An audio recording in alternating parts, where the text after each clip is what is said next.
Happy holidays, YouTubers. Thank you for tuning in. Today I wanted to show you how I make my Einkorn wheat chocolate chip cookies. They're buttery and soft and everything great this time of year, and super simple to make. I like to use a food processor with a dough blade. However, you can use a stand mix or a handheld mixer. We start with a whole stick of softened room temperature butter, half a cup of coconut oil, and 1 cup of combined coconut sugar and raw turbinado sugar. This is my favorite combination of sugars. It just adds something really special to baked goods. We throw in a splash of vanilla and 2 eggs, and then we combine it in the processor.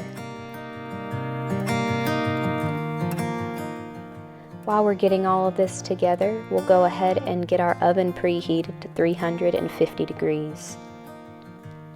We'll then whisk together 2 1/3 cups of all-purpose einkorn flour, 2 pinches of high-quality salt, and a teaspoon of baking soda.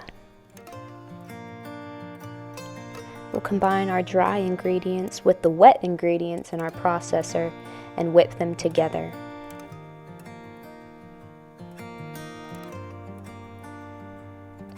Once they have been combined, we'll separate it out from the processor into a mixing bowl. Now, I like my chocolate chip cookies to be very chocolatey, so I combine chocolate chips and chocolate chunks. I do about a cup of chocolate chips, and then I cut up an actual baking bar to create my chocolate chunks. Chocolate chunks are always the way to go for any chocolate chip cookie. It just makes every bite so chocolatey and perfect and sweet and wonderful.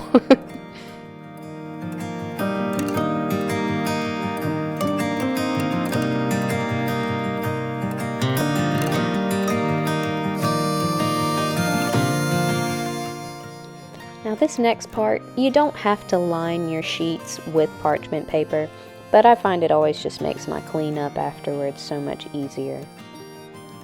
Rolling the cookies out definitely is probably the most time-consuming part of this task, but I surrender to the work, and I can find it very therapeutic when I have that mindset.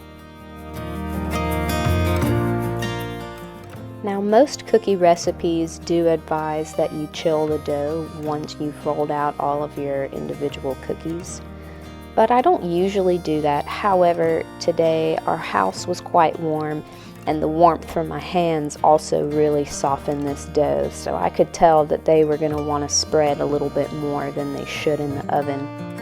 I decided to pop the dough into the fridge for about 15 minutes to cool it off, and then give Cleo a little lovin' while it was in there. She's a sweet baby. Once the dough's chilled off a bit, we'll pop it into the oven.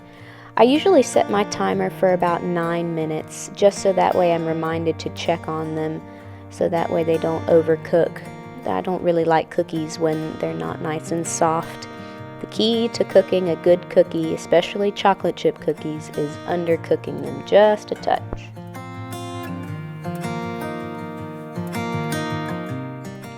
Jane could smell the magic that was baking in the kitchen and just wanted to be a part of it.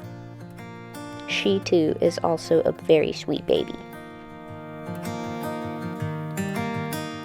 The top rack is ready, but the bottom rack typically needs to go in for a little bit longer, about 2 or 3 minutes more, just to get them nice and golden brown. A single batch of these cookies will usually give me about 20 to 24 cookies. This batch gave me 22.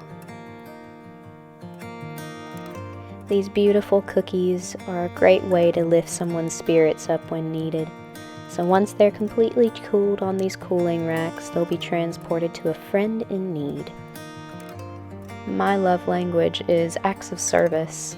So when I have a friend that needs to feel a little love, the best way I know how to do that is with food.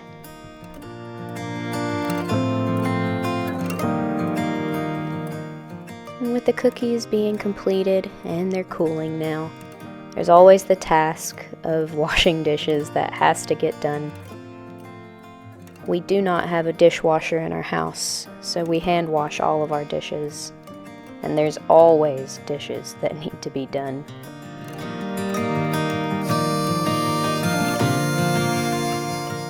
I've known a lot of people that absolutely abhor washing dishes, but I actually kind of like it.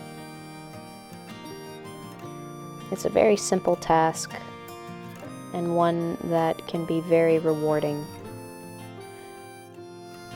I always think about it this way.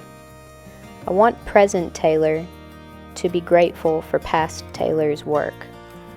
So that way when I come into my kitchen and I'm ready to cook, everything is ready for me. All I have to do is start.